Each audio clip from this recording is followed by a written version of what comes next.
Pero kung bago ka pa lang sa aking channel, paki-like, share, and click the subscribe button and the notification bell para lagi kayong updated sa mga parating ko pang uploads.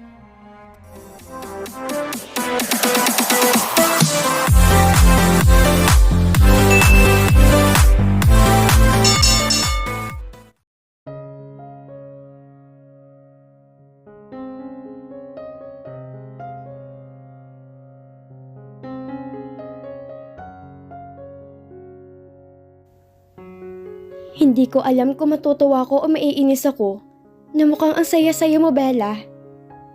Matamlay na sabi ni Naya sa kanya habang papunta sila sa cafeteria.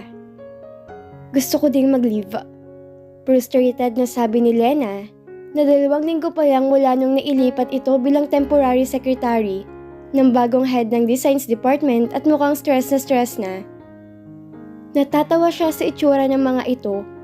Mukha kasing naubusan na ng energy ang mga ito. Siya naman kasi ay tila palaging lumulutang sa nakaraang linggo dahil kay Casper. Yun lang, dahil masyadong mukhang problemado mga ito at hindi na uli siya kinulit tungkol sa love life niya, ay hindi niya pa nasasabi sa mga ito na may asawa na siya. Bakit, Lena? Terror bang bago mong boss? Takang tanong niya. Hindi pa kasi niya nakikitang bagong head ng designs pero nakakarinig na siya ng bulong-bulungan tungkol dito. Naitirik ni Lena ang mga mata. Yung boss kong yun, ang bully sa lahat ng bully. Saka 4 years ang tanda niya sa atin ha, malapit na ako mag-resign. Sabi pa nito, nakaramdam na naman siya ng simpatsya para dito. Napatingin naman siya kay Naya, nakapansin-pansin ang madalas sa pagtahimik. Dati-rati ito ang pinakamaingay sa kanya. Naya, may problema ka ba? Tanong niya. Kumurap ito at tumingin sa kanya. Ha? Wala no? Tara na nga bumili ng pagkain. Aya nito na halatang umiiwas. Sumunod naman sila ni Lena. Nang nakaupo na sila sa lamesang nasa bandang dulo, ay agad na sumama ang timpla ng sikmura niya. Bigla rin siyang nakaramdam ng hilo sa masangsang na amoy na iyon. Naitakip niya ang kamay sa ilong at bibig niya. Ang baho! Nasabi niya. Napatingin sa kanya si Lena at Naya na pumoporma na sa pagkain ng binili ng mga ito. Anong mabaho? Takang tanong ni Lena. Tiningnan niya ang garlic rice na parehong binili ng mga ito. Lalong sumama ang sikmura niya at tila maduduwal siya. Napatayo na siya dahil pakiramdam niya, hindi na niya mapipigilan ang pagduwal. Hoy Bella, ano nangyayari sa'yo? Tanong naman ni Naya na napatayo rin. Hindi na siya nakasagot dahil nagmamadaling tumakbo siya patungo sa restroom. Mabuti na lang at walang tao sa unang cubicle. Doon siya nagsuka na nagsuka. Naiiyak siya sa sakit at pagkahilo. Naramdaman niyang may humaplo sa likod niya. Naku, may masama ka bang nakain ha? Boses yun ni Lena. Inisip niya kung ano ang nakain niya at tila sinisikmura siya. Pero wala siyang maisip kaya umiling-iling siya. Nang mahimasmasan, ay inabutan naman siya ni Naya ng tissue. Tinanggap niya yon at pinunasan ang bibig at mukha niya. Hindi pa rin nagsasalitang nagmumug at naghilamo siya. Hinihingal pa siya ng kahit papaano ay umayos ang pakiramdam niya. Ang kaso nahihilo pa rin siya at nalalasahan niya pa rin ang mapait na likido sa lalamunan niya. Nang mapasuyap siya sa salamin, ay nakita niyang matamang nakatitig sa kanyang mga kaibigan niya. Bakit? Nanghihina pa ring tanong nito sa kanya. Nagkatinginan ang mga ito bago muling tumingin sa kanya. Bella, mag-half day tayo. Pumunta tayo ng ospital. Sabi ni Naya. Sige, magpapaalam ako kay sir na mag-half day din ako. Sasama ako. Sabi naman ni Lena. Tuluyan na siyang humarap sa mga ito. Ano ba kayo? Sinusikmura lang ako at medyo nahihilo. Hindi ko na kailangan pumunta sa ospital. Mahinang saway niya sa mga ito. Humakbang palapit ang mga ito sa kanya. Ah, talaga? O sige nga, ano yung sinasabi mo kaninang nababahuan ka? Tanong ni Lena. Yung garlic rice nyo. At kailan ka huling dinatnan? Tanong naman ni Naya. Napatitig siya sa mga ito. Parang alam na niya ang pinupunto ng mga ito. Ngayong iniisip niya ay parang delayed nga siya. You think nabuntis ako? Tanong niya. You are pregnant. Sabay pang sabi ng mga ito. Diyos ko, hindi ba magagalit ang mama mo na nabuntis ka out of wedlock? Bella, pumunta tayo ng ospital. Sabi pa ni Lena na inakay na siya palabas ng comfort room. Alam mo talaga? Hindi na niya naituloy ang plano niyang pagpapaliwanag dahil nakalabas na sila ng cafeteria. Nagtaka siya na makitang nakatingin sa kanyang mga tao roon. Nakita kanilang tumatakbo sa banyo na tila naduduwal. Baka ganun din ang iniisip nila. Mamaya lang bida ka na sa chismisan kaya dalian na natin. Pabulong na sabi ni Naya. Walang magawang nagpahatak na siya palabas ng cafeteria. Ngunit sa paglabas naman nila, ay nanlaki ang mga mata niya na makita niyang makakasalubong niya ang pinsan ni Casper na si Henry. Mukhang kahit ito ay nagulat na makita siya roon. Pagkatapos ay nakita niyang saglitong tumingin sa kaibigan niya bago sa kanya ulit. Napahinto tuloy sila sa paglalakad. Hey, what are you doing here, Bella? Gulat na tanong nito sa kanya na para bang matagal na silang magkakilala. Bigla siyang kinabahan sa pagsulpot ng lalaking to. Dito ko nagtatrabaho. Ikaw, bakit nandito ka? Kabadong tanong niya. Bahagyang umangat ang mga kilay nito. May-ari din ako ng kumpanya na ito. That's why? Sabi pa nito na tama naman.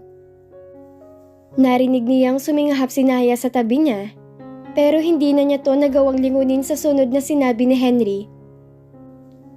Pero mas nakakagulat na nagtatrabaho ka. Paano ang asawa ng presidente ay tila simpleng empleyado lang? Hindi ka gustong-gustusan ni Casper? Malakas na tanong nito, dahilan para mapatingin sa kanilang mga taong nasa paligid. Si Naya at Lena ay napasinghap at napabitaw sa kanya. Nanlaki ang mga mata niya sa sinabi nito. Mabilis na nalapitan niya ito. Shut up! Saway niya rito. Mukhang nagulat to sa reaksyon niya. Pagkaway tila may naisip to. Ngumisi ito na tila may nadiskubre. Let me guess. Hindi alam sa kumpanyang to ang totoo? Is that it? Tanong nito sa hindi nagbabagong tono. Hindi siya nakasagot. Sa bagay, kung ako si Casper, hindi ko nisasabihin sa lahat na nag-asawa na ako. After all, ayon sa investigasyon ko, ipinakasal ka ni Lolo sa kanya bilang kapalit ng pagbabayad ni Lola sa milyong utang ng iyong ama. Sa totoo lang, hindi ko makuhang gusto ni Lolo, pero nagpapasalamat ako sa kanya na kay Casper kanya ipinakasal. Sabi nitong nakangisi pa. Naramdaman niya ang panlalamig ng buong katawan niya sa sinabi nito. Nakikita niya sa gilid ng mga mata niya ang mga empleyado ngayon ay huminto na at nakatingin sa kanila. Maging ang mga kanina ay nasa loob ng cafeteria ay lumabas upang makiisosyo. Hindi niya gustong malaman ng mga taong relasyon niya kay Casper. At may sasabihin ako sa'yo. Hindi pa rin papaawat na dagdag nito na bahagya pang lumapit sa kanya. Alam mo ba, ang katotohanan kung bakit ka taga-pinakasalan ni Casper? Kahit hindi ka naman niya kilala at mahal. Tanong pa nito na nagpakabog sa dibdib niya. Anong sinasabi mo? Naiiyak na tanong niya. Lalo siyang nangihina sa sinabi nito. Nanlalabo rin ang paningin niya at lalo siyang nahihilo. Nakita niyang bubuka na ang bibig nito para magsalita nang marinig niyang pagtunog ng elevator. Kasunod na malakas at maotoridad na tinig. What's going on here? Halos lahat sila ay napalingon kay Casper na umibis ng elevator kaagapay ang sekretarya nito. Napalingon ito sa kanya at nagtama ang mga mata nila. Ngunit, hindi niya masyadong mabasa ang nakasulat doon dahil talagang nahihilo na siya. Pakiramdam niya matutumba siya anumang oras. Oh, nandito na palang asawa. Nakikipagkwentuhan lang ako sa asawa mo. At mukhang walang kaalam-alam ang mga tao rito tungkol sa relasyon nyo. Kahit sa kanya may hindi ka sinasabi. That's so heartless, cousin. Sabi ni Henry dito. Nagpunta ka dito para lang sabihin yan? Malamig na tanong ni Casper na naglalakad palapit sa kanila. Pero hindi na niya nakita o narinig pa ang sunod na nangyari dahil tuluyan nang bumigay ang mga tuhod niya at nahatak na siya ng kadiliman. Nang sumunod na nagkamalay si Bella, ay amoy ng antiseptic ang una niyang napansin. Sa pagdilat niya ay narealize niya na nasa isang maliit na silid siya. Bumangon siya at iginala ang paningin sa paligid. Sa palagay niya ay wala siya sa ospital. Marahil ay isang klinik yun. Doon ba siya dinala nila Naya? Nang maalala ang nangyari, ay muli siyang nakaramdam ng kirot sa dibdib niya, dala ng kahiyan at pagkalito.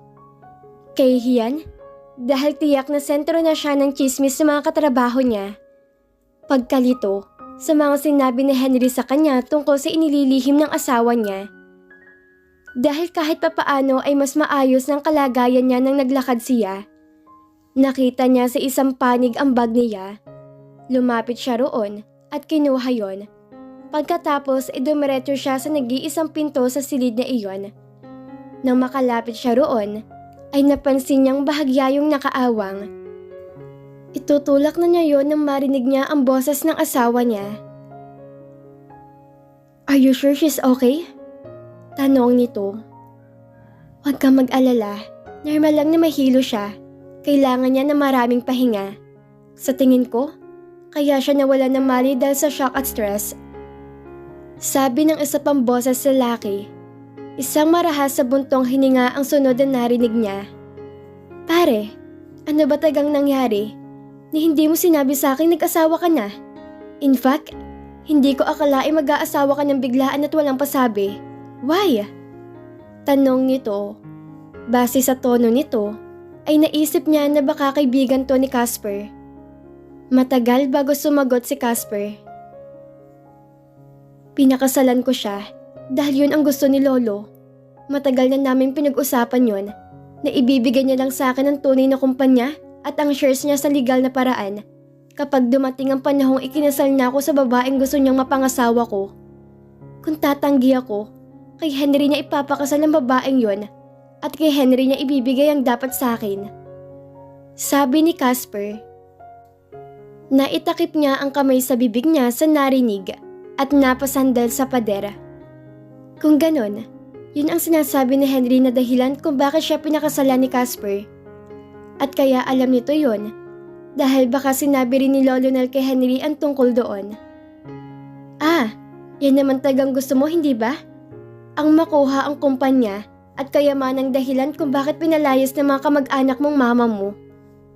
Yes, at ilang buwan na lang, tuluyan ang ibibigay sa akin ni Lolong hinihingi ko. So pipilitin ko maayos ang kasal na ito sa abot na makakaya ko. Mariing sagot ni Casper. Nag-init ang gilid ng mga mata niya. Kung ganon, lahat ng ginagawa nito, lahat ng kabaitan nito, ang mga halik at ihakap nito, ay dahil lang nais nitong makuhang kumpanya? Ano bang tingin nito sa kanya? Isang bagay na maaaring paglaruan ng ganoon? Bago pa siya maiyak at dumiretso na siya ng tayo, hindi na siya papayag na makita siya nitong umiyak. Ilang beses na siyang nagmukhang tanga sa harap nito. Naipagkanulo pa niyang sarili niya nang sabihin niya ritong mahal niya ito. At ngayong naalala niya, kahit kailan, hindi nito sinabing mahal din siya nito. Nakalimutan niyang ang mga lalaki kaya makipagniig sa babae kahit wala tong nararamdaman para sa babaeng yon. Ang laki niyang tanga. Humigpit pa ang hawak niya sa bag niya at humarap sa pinto. Pagkatapos ay matatag na binuksan niya yon. Sabay na napatingin ang mga ito sa kanya. Nakita niyang bumakas ang pagkagulat sa mukha ni Casper. Pagkatapos ay tila nakahinga to na maluwag, na para bang nag-aalala talaga to sa kanya. Pero alam na niyang arte lang ang lahat. Uuwi na ako. Malamig na sabi niya at naglakad. Natigilan ito pagkatapos ay lumapit sa kanya. Then we are going home. Ako na magdadala ng bag mo. Sabi nitong tinangka siyang hawakan. Mabilis na umiwas siya. No need. Uuwi ako na mag-isa at hindi sa bahay mo. Matatag na sabi niya rito. Bumakas ang pagkalito sa mukha nito. Mapait siyang ngumiti. Huwag ka na nga magkunwaring concern. Narinig ko mga sinabi mo. At huwag ka mag-alala. Wala akong sasabihin kay Lolo Nel para makuha mong gusto mo.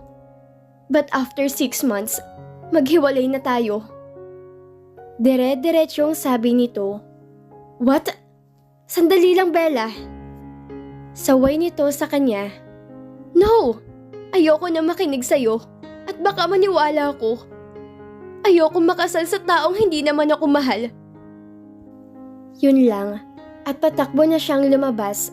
Nang narealize niya na isang klinik lang pala at hindi kalayuan mula sa building na Villanueva Furnitures.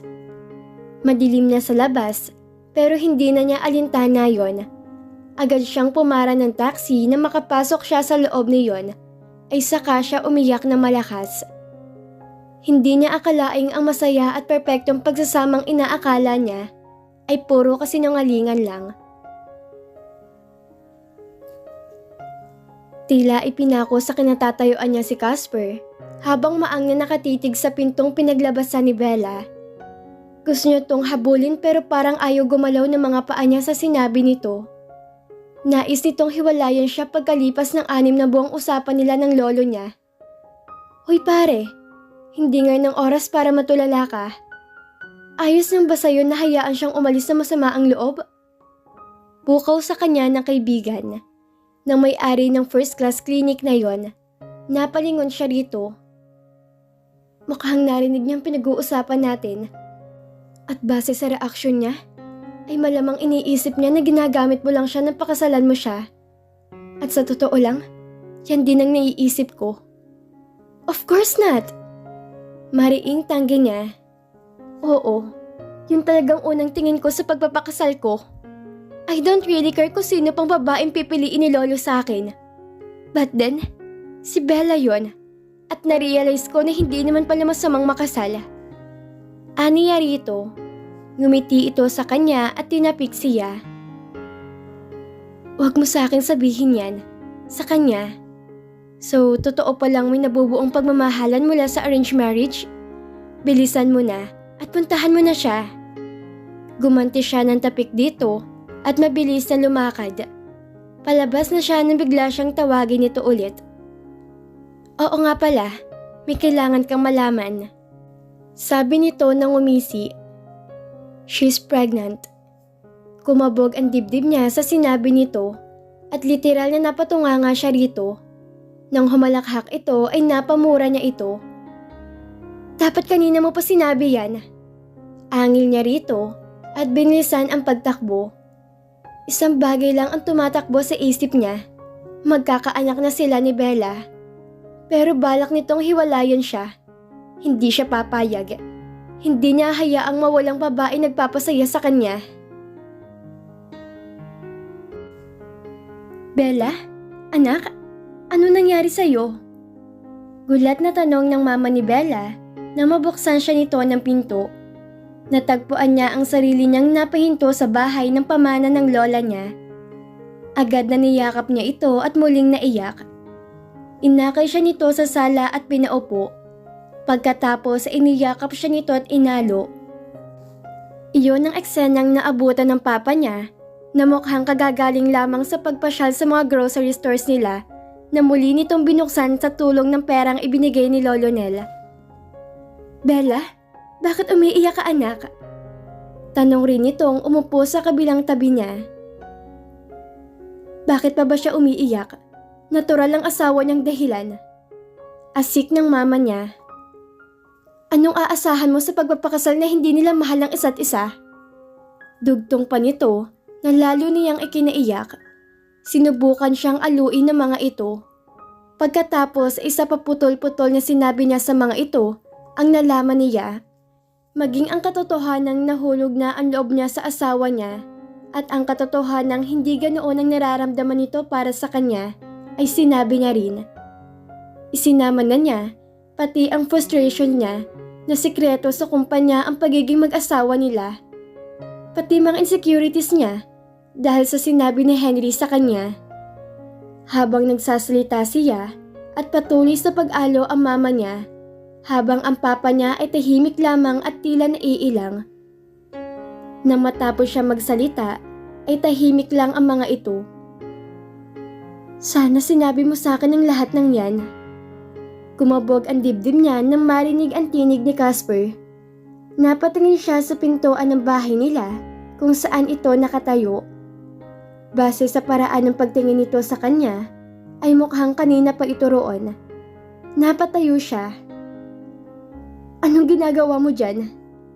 Tarantang tanong niya. Tumikhim ang papa niya. Nakita ko siya sa gate natin kanina. Kasama ko siyang dumating. Sabi ng papa niya. Pagkatapos ay tuminginto kay Casper. Totoo bang mga sinasabi ni Bella? Na hindi mo siya mahal? At ginagamit mo lang siya? Alam ko na ako may kasalanan kung bakit napunta sa ganitong sitwasyon ng anak ko. Alam ko na parang ko siyang binenta sa pamilya niyo. Pero hindi ko mapapayagang masaktan ng ganitong anak ko. Galit na sabi ng papa niya. Tama, hindi kami papayag na patuloy na masaktan ng anak namin ng dahil sa'yo. Sabi rin ng mama niya. Bumuntong hininga si Casper at lumakad palapit sa kanila. Papa, Mama, alam ko na marami akong dapat ipaliwanag kay Bella. Pwede ko ho ba siyang makausap ng sarilinan? Malumanay na tanong nito. No! Mariing sagot niya. Tumitig ito sa kanya. Itinaas niya ang noo. Kung may sasabihin ka, sabihin mo na agad. Gusto ko na magpahinga't ayaw kitang makita ng matagal. Nakita niyang tila may kumislap na sakit sa mga mata nito. Pero agad niyang pinali sa isip yon. Malabo makaramdam ng ganoon si Casper. Muli ay napabugato ng hangin. Fine. Inaamin ko na totoo ang lahat ng sinabi ko kanina. Para nitong piniga ang puso niya sa sinabi nito. Napaatras siya. Wait, let me explain, Bella. Yun ang intention ko noon hindi ko pa nakikilala kung sinong babaeng pakakasalan ko. Naisip ko noon na wala akong pakaalam kahit sino pang piliin ni Lolo para sa akin. Ang mahalaga ay makuha kong kumpanya at maipaghiganti si Mommy. Pero nagbago ang lahat ng yun na makasama kita. Minahal ko ang kasal na to dahil ikaw pinakasalan ko. I enjoy your company. Gusto ko rin palagi kitang nakikita at nayayakap. Gusto ko palagi kang nasa tabi ko. Alam ko hindi ako vocal na tao. Pero sa sarili na kong paraan, kahit kaunti, hindi ko ba naiparamdam sa'yo kung gaano ka kahalaga sa buhay ko? Sabi pa nito, may bahagi ng puso niya ang nagsasabing na iparamdam nito sa kanyang sinasabi nito. Pero sinasabi naman ng isip niya na huwag siyang maniwala. Sinasabi mo lang yan dahil gusto mong manatili tayo masayang mag-asawa. Dahil kapag hindi ibibigay ni Lolo ng sayong kumpanya. Tama na.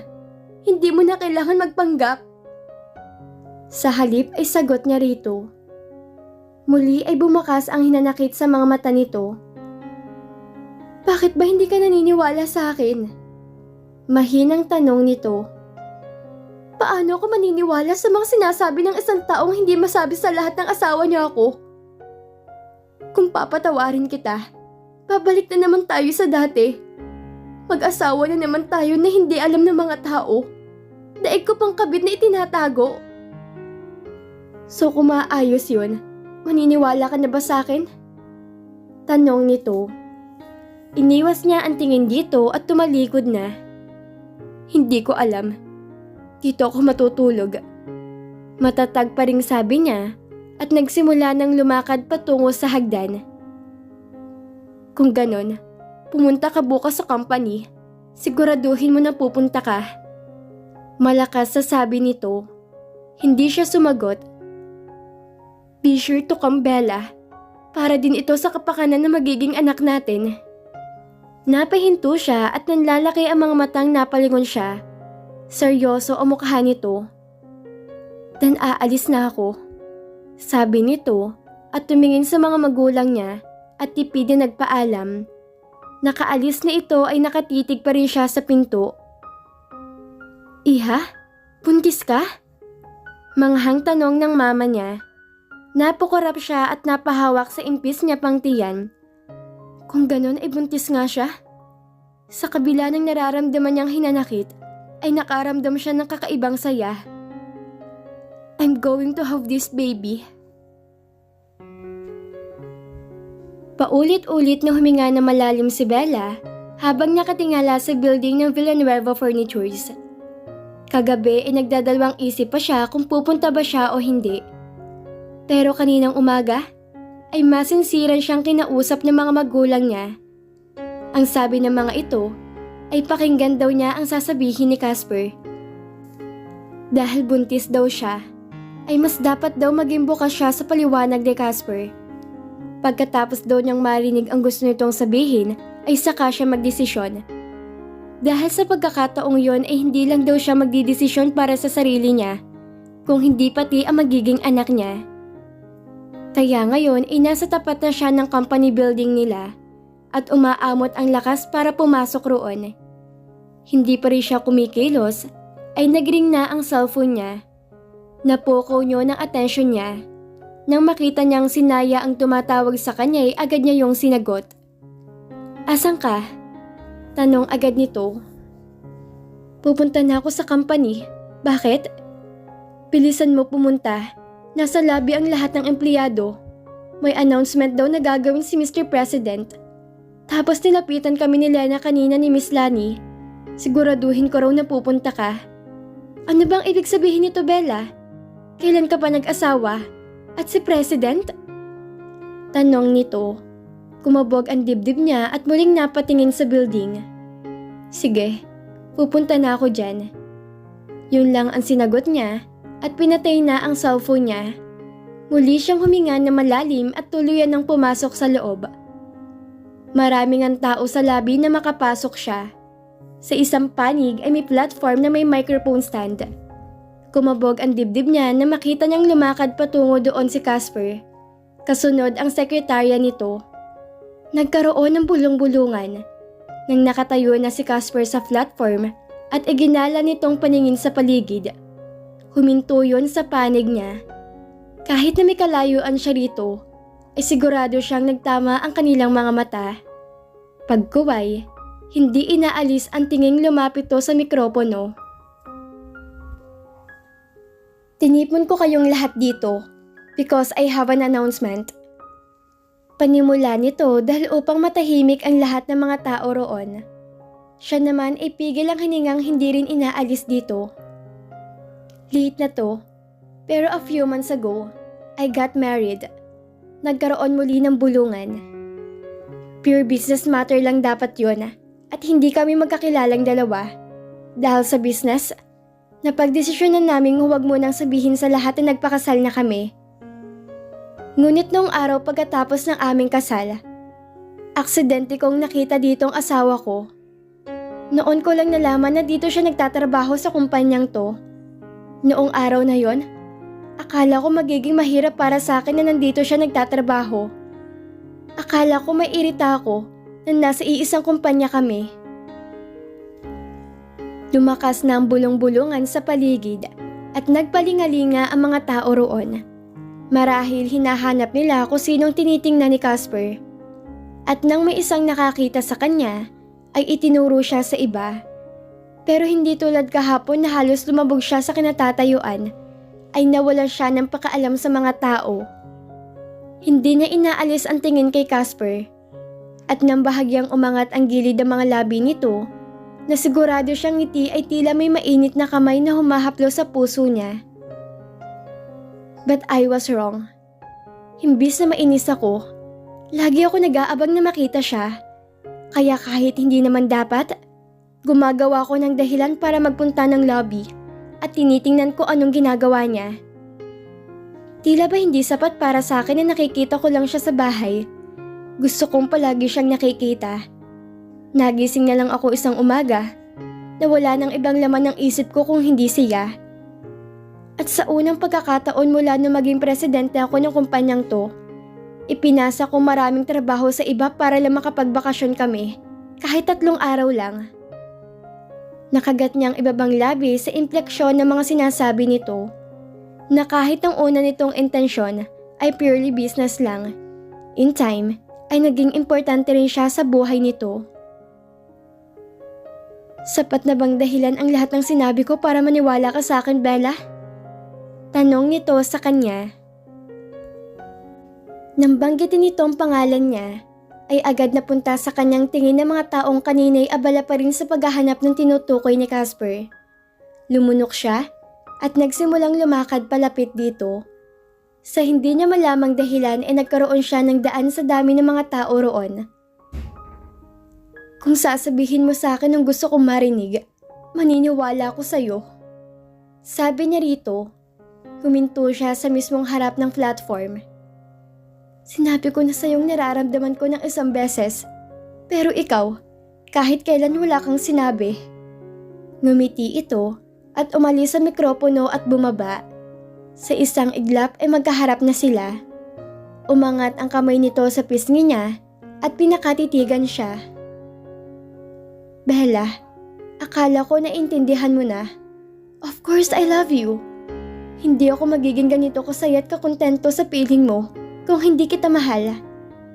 Casper, bakit ngayon mo lang sinabi?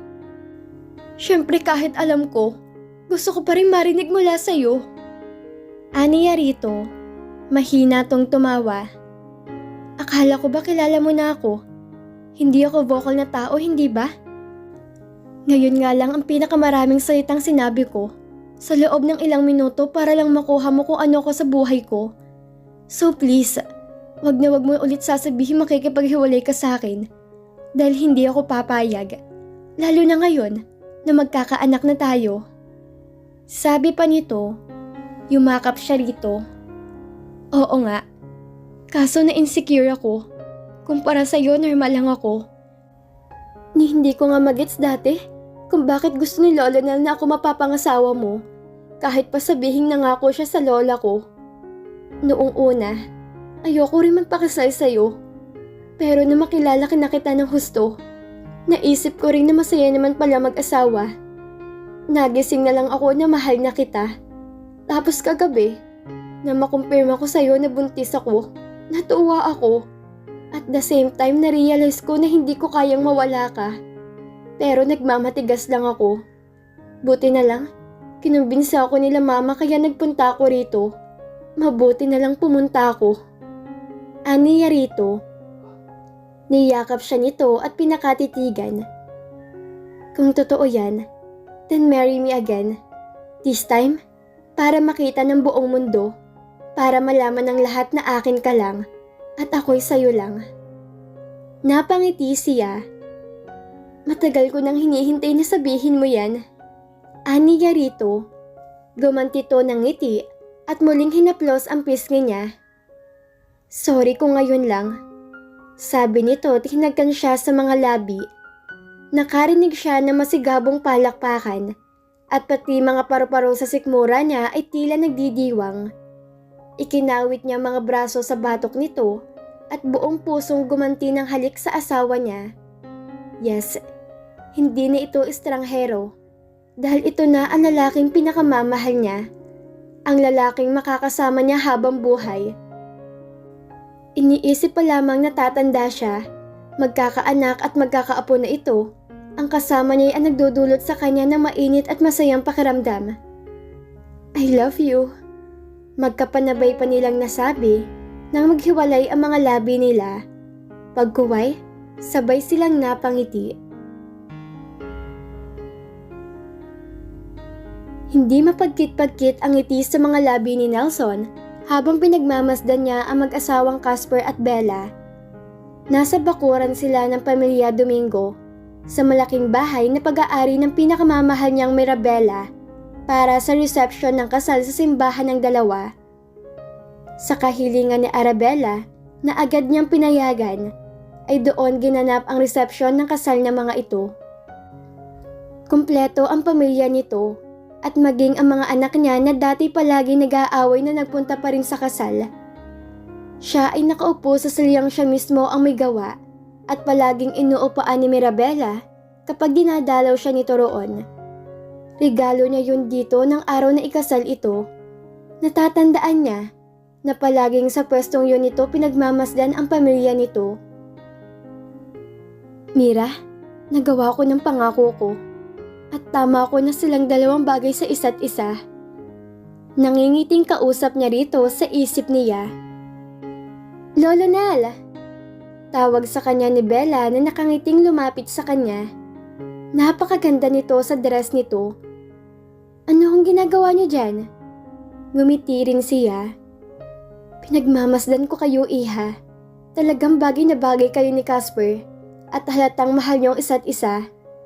Hindi ako nagsisisi sa ginawa kong pagmamatchmake sa inyong dalawa. Sabi niya rito. Napahagik-hik ito at napahawak sa tiyan nito. May bahagyang umbok na naroon. Ito nga ho, at may nabuo ng matchmaking nyo. Pabirong sabi nito na ikinatawa niya. What are you two doing in here? Hinahanap kayo ng mga bisita. Sabi ng apo niyang si Casper na nakalapit na rin sa kanila. Napangiti siya na makitang otomatikong hinapit nito sa bewang ang asawa nito. Lolo, bakit ba nandito kayo sa sulok? Tanong nito sa kanya. Mas maganda ang view rito. Sige na nga, at magpunta na kayo sa mga bisita nyo. Huwag niyo akong alalahanin dito. Taboy niya sa mga ito. Lolo Nel, naalala niyo si Lolo no? Nakangiting tanong ni Bella. Natatandaan ko na palaging pwesto ni Lola yung kinauupuan nyo. Kapag bumibisita kayo dati, palaging dito kayo nag-uusap na dalawa. Ngumiti siya. Kung alam nyo na, ay sige na't magbalik na kayo roon. Hayaan nyo na ako dito. Taboy niya sa mga ito. Nagkatinginan ang mga ito at nagpaalam sa kanya. Pinagmasdan niya ang mga ito habang magkaagapay na naglalakad pabalik sa mga bisita. Pagkuway na patingala siya sa langit, kasabay ng pagsandal niya. Alam kong masaya ka kung nasaan ka man, Mirabela. Nakangiting bulong niya sa hangin. Pagkaway nakangiti pa rin pumikit siya. Nakikinita pa rin niya roon ang nakangiting mukha ni Mirabela. Katulad ng dati, ay nakaramdam siya ng bahagyang kirot sa dibdib na nagpapatunay na sa kabila ng nakalipas na ilang dekada, ay ito pa rin ang tinitibok ng puso niya. I hope in our next life, ako nang lalaking mamahalin mo ng husto, Mira. Dahil sigurado akong ikaw pa rin ang tanging babaeng mamahalin ko, kahit ilang beses pa ako mabuhay sa mundo. And soon, I will see you again.